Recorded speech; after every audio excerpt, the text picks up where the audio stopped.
दोस्तों नमस्कार, मैं संदीप कुमार आज के वीडियो में आप सबों को स्वागत करता हूं।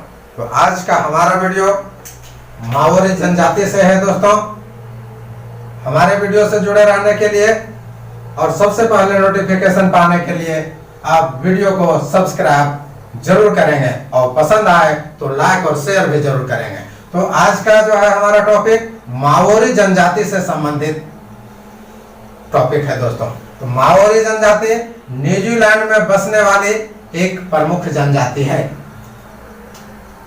न्यूजीलैंड में बसने वाली प्रमुख जनजाति है और यह न्यूजीलैंड थोड़ा सा मैं न्यूजीलैंड पे चर्चा कर देता हूं। तो न्यूजीलैंड की खोज कैप्टन कुक ने किया था और न्यूजीलैंड की स्थिति दक्षिणी प्रशांत महासागर में ऑस्ट्रेलिया के दक्षिण पूर्व में स्थित है। ये हमारा न्यूजीलैंड की स्थिति है। तो मैं माओरी जनजाति पर चर्चा करना चाहूंगा जो प्रमुख जनजाति न्यूजीलैंड की है, जिसका आगमन जो 13वीं शताब्दी में माना जाता है और इसका जो है आगमन यूरोपियन के आने के पहले माना जाता है। और ये क्या है कि ये काफी जो है एकांत जीवन व्यतीत करने वाली जनजाति है। 1642 में 1642 ईस्वी में तस्मान के आने के पहले कई बस्तियां उत्तरी द्वीप के तटवर्ती भागों में स्थापित हो चुकी थी। किनकी? माओरी जनजाति की। ठीक है, अब यहाँ हम लोग देखते हैं कि इनका निवास स्थल, तो निवास स्थल को हमने जो है आपको सरल तरीके से समझ में आने के चलते बनाया है। तो इसका निवास स्थल चूंकि न्यूजीलैंड में, तो वर्तमान न्यूजीलैंड की जो ग्रामीण बस्तियां हैं वो इसका निवास स्थल है और यही जो है यही माओरी जनजाति ही जो है वर्तमान ग्रामीण बस्तियों में से आती है, जो न्यूजीलैंड में है इसका ग्रामीण बस्ती। क्लियर? उसके बाद में प्लेंटी की खाड़ी में जो है माओरी जनजाति का निवास स्थल है। और फिर क्या है कि पूर्वी तट के मैदानी भागों में, न्यूजीलैंड के पूर्वी तट के मैदानी भागों में जो है माओरी जाति का जो है निवास स्थल पाया जाता है। प्राकृतिक वनस्पति भूमध्य सागरीय जलवायु के समान पाई जाती है। जहां जो है माओरी जनजाति का निवास होता है उन क्षेत्रों की चर्चा हो रही है। और जलवायु में जो है आर्द्र और शीत किस्म का जो है जलवायु पाया जाता है। और तापमान पर यदि चर्चा किया जाए तो तापमान जो है ग्रीष्म काल का तापमान 18 डिग्री सेंटीग्रेड और शीतकाल का जो तापमान है वो 1 डिग्री से 3 डिग्री सेंटीग्रेड तक का जो है रहता है। और वर्षा जो है यहाँ का 175 सेंटीमीटर तक रहता है, जो ये औसत वार्षिक वर्षा है। दोस्तों ठीक है। और वनस्पति में यदि हम चर्चा करें तो वनस्पति में इसका मिश्रित सदाबहार वन पाया जाता है और वनस्पति ये जो है स्टेपी प्रदेश के जैसा मैदानी भाग पाया जाता है। और यहाँ जो है घाटियों नदी घाटियों का विकास हो गया है, कारण कि जो छोटी छोटी नदियां हैं वो तीव्र वेग से जो है प्रवाहित होती हैं, फलस्वरूप जो है यहाँ नदी घाटी का भी विकास। माओरी जनजाति का शारीरिक बनावट में इसका शरीर जो है सुगठित होता है, आने की जो है ये गठीला शरीर के होते हैं। इनके बाल जो है घुंघरेले और काले होते हैं। रंग माओरी जनजाति के लोगों का हल्का भूरा होता है। कंधा जो है ये क्या होता है? चौड़ा होता है। और आंखें जो है इसकी काली होती है। अब शारीरिक बनावट के बाद में हम लोग सामाजिक वातावरण पर चर्चा करते हैं। वातावरण, तो सामाजिक वातावरण वर्तमान में काफी परिवर्तन हुआ है। इसके पहले पूर्व के काल में इनके सामाजिक वातावरण जो है रीति रिवाज में जो है और कुछ जो है अलग तरीके से थे। इसके रीति रिवाज बहुत ही विचित्र ढंग के थे, जिसकी हम चर्चा आपके सामने रखना चाह रहा हूं। यहां था कि बहन सती प्रथा, बहिन सती प्रथा बहुत ही महत्वपूर्ण, जो कैसे कैसे जो है इसका पहले का सामाजिक स्थिति और जो है प्रथा कैसे थे, इस पर हम चर्चा कर रहे हैं। तो बहन सती प्रथा जो माओरी जनजाति में होते थे, तो अधिकांश आप सुने होंगे कि विश्व के अनेक भागों में सती स्त्रियां तब होते थे जब उनके पति मर जाते थे, तब उन्हें सती होना पड़ता था। लेकिन इनके सामाजिक वातावरण में, माओरी जनजाति के सामाजिक वातावरण के तहत बहन सती प्रथा में यह रिवाज था, अभी तो नहीं, पहले यह रिवाज था कि जब भाई की मृत्यु हो जाती थी तो भाई की मृत्यु के बाद बहन को सती होना पड़ता था। ये बहन सती प्रथा के नाम से जाना जाता था। क्लियर? अब आगे हम लोग चलते हैं। इसके बाद में जो है दूसरा था कन्या हत्या। कन्या हत्या, तो कन्या हत्या में क्या था कि जब लड़की की शादी किसी लड़के से हो जाती थी, विवाह पर भी हम लोग चर्चा करेंगे, तो यहाँ जो है हम थोड़ा सा जानकारी दे देना चाह रहे हैं कि जब लड़की की शादी हो जाती थी तो उससे जो जन्म लेने वाली बच्ची होती थी, वो बच्ची यदि क्या हो गई, कन्या पैदा हो गई, वो उस बच्ची से, वो जो लड़की से जो बच्चा पैदा हुआ, तो वो यदि लड़की पैदा हुई तो उसे क्या माना जाता था, उसे जो है अपशगुन माना जाता था। और इस बच्ची का, नन्ही बच्ची का जो है क्या कर दिया जाता था, इसे मार दिया जाता था। लेकिन जब कन्या के माता पिता बच्ची को नहीं मारना चाहते थे, तो ऐसे स्थिति में वहां का पुजारी, माओरी जनजाति में सरदार और पुजारी होगा, जो इसका भी हम लोग आगे चर्चा करेंगे। तो पुजारी क्या करता था, इसे एक शुद्ध या पवित्र कहां ले जाता था, झरने के पास, है ना। और झरने में जो है क्या करता था, इस कन्या को नहलाया जाता था, बच्चे को नहलाया जाता था, और उसके बाद में जो है इसे एक कुटिया में जो है इसे एकांतवास दे दिया जाता था। ठीक है, एकांत रहने के लिए जो है इसे एक जगह दे दिया जाता था, और इसमें जो है वो तब तक रहती थी। और जब समारोह होता था, माओरी जनजाति में जब समारोह होता था, तब जो है यही पुजारी क्या कर देता था, यहां जो है एक जो पहले जो एकांत जो है नहला करके इसे जो है बच्ची को एकांत घर में रखा जाता था, उसमें क्या कर देता था, ये पुजारी इसको जो है टापू कर देता था, टापू आने की जादू कर देता था, जादू टोना। और ये टापू का प्रभाव इस लड़की और उस जो है बच्ची पर पड़ जाता था, यानी कि कन्या और उसकी छोटी बच्ची पर पड़ जाता था। तो ये टापू का प्रभाव एक समारोह में उतारा जाता था, और जब ये समारोह में उतार दिया जाता था, तब जो है इसे अपने माता पिता के साथ रहने की अनुमति दी जाती थी। ये कन्या हत्या था। अब इसके बाद हम लोग फिर आगे चलते हैं। जादू टोना पर भी विश्वास करते थे। यही जादू का हमने जो है पहले चर्चा किया था, टापू से संबंधित बात है। तो टापू करने का किसको अधिकार था, तो टापू करने वाला हमारा माओरी जनजाति में सरदार और पुजारी हुआ करता था।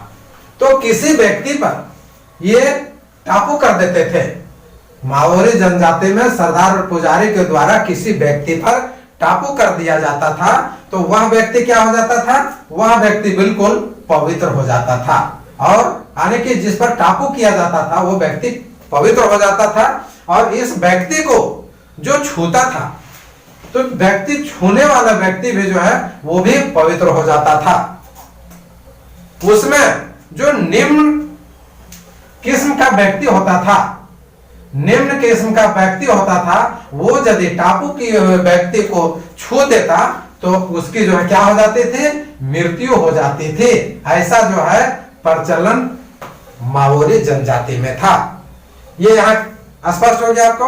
अब चलते हैं कि सरदार की मृत्यु, इसलिए हमने जो है स्टेप बाय स्टेप जो है आपके सामने रखने का काम किया है। तो हमारे वीडियो को सब्सक्राइब जरूर करेंगे मित्रों, आपके लिए मैं बहुत ही मेहनत करता हूं। तो सरदार की मृत्यु ये भी महत्वपूर्ण है, बहुत ही रोचक। तो जब सरदार की मौत हो जाते थे तो इसे कोई छूता नहीं था, कोई हाथ नहीं लगाता था, और क्या किया जाता था कि पुजारी को बुलाया जाता था। ये पुजारी आता था और सरदार पर जो टापू किया रहता था, इस टापू को क्या करता था, ये टापू को खत्म करता था। कौन? पुजारी। जब टापू आने के जादू का प्रभाव सरदार के शरीर से खत्म हो जाता था, तब जो है इसके शरीर को आने के, तब मरे हुए सरदार को जो है लोग स्पर्श करते थे, छूते थे, और तब जो है इनके अंतिम संस्कार किया जाता था।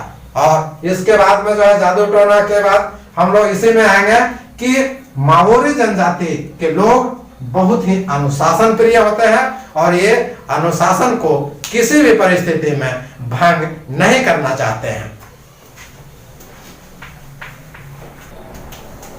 माओरी जनजाति में विवाह प्रथा, तो विवाह प्रथा में क्या कि कुंवारी कन्या विवाह से पहले अपने प्रेमी के साथ में संबंध बना सकती है। यह माओरी जनजाति का जो है प्रचलन है, ठीक है। ऐसा प्रचलन था कि जो है कुमारी कन्या अपने प्रेमी के साथ में जो है वो शारीरिक संबंध बना सकती है। उसके बाद क्या है कि जो स्त्री विवाहित हो गई, तो विवाहित स्त्री को किसी भी परिस्थिति में अपना पति का धर्म निभाना पड़ता था, पति का फर्ज को हर हालत में उसे जो है अदा करना रहता था। और कुमारी कन्या जो लड़कियां होती थी वो भाग करके भी शादी करते थे, वो भाग करके किया गया शादी जो है माओरी जनजाति में मान्य माना जाता है। और इसके तहत जो है अब अंत में हम लोग इसके विवाह प्रथा में देख रहे हैं कि मुखिया और सरदार, तो हमने मुखिया और सरदार के बातें किया था कि ये टापू करने वाले थे, तो मुखिया और सरदार कई शादियां कर सकते थे, अपने इच्छा के अनुसार जो है ये शादी को कर सकते थे। शरीर पर चित्रकारी भी माओरी जनजाति के लोग करते हैं। तो चित्रकारी में जो है चेहरे पर जो है चित्रकारी किया जाता है। क्यों? कारण ये जो है कि इनका शरीर काला होता है, तो चेहरे पर चित्रकारी करते हैं। और क्या गले में जो है आभूषण पहनते हैं, तो गले में जो आभूषण पहनते हैं उसे टीकी का कहा जाता है। और ये टीकी मनुष्य के अंगुलियों की हड्डियों से बना होता है, जिसे पवित्र माना जाता है। ये हमारा शरीर पर चित्रकारी का था। अब जो है दावत की चर्चा करते हैं। दावत की चर्चा, तो माओरी जनजातियों में जो प्रचलन थे, हमने बतलाया था कि कुछ ऐसे ऐसे कठोर प्रचलन थे जो बड़े विचित्र ढंग के थे। क्या अब दावत पर चर्चा करते हैं हम लोग कि माओरी जनजाति में दावत देने की प्रचलन थी। दावत में क्या होता था कि बड़े पैमाने पर दावत दिया जाता था और एक कबीले से दूसरे कबीले के लोगों को आमंत्रित किया जाता था, और इस दावत में सभी लोग शामिल होते थे, स्त्री पुरुष बच्चे सभी लोग जो है इस दावत में शामिल होते थे।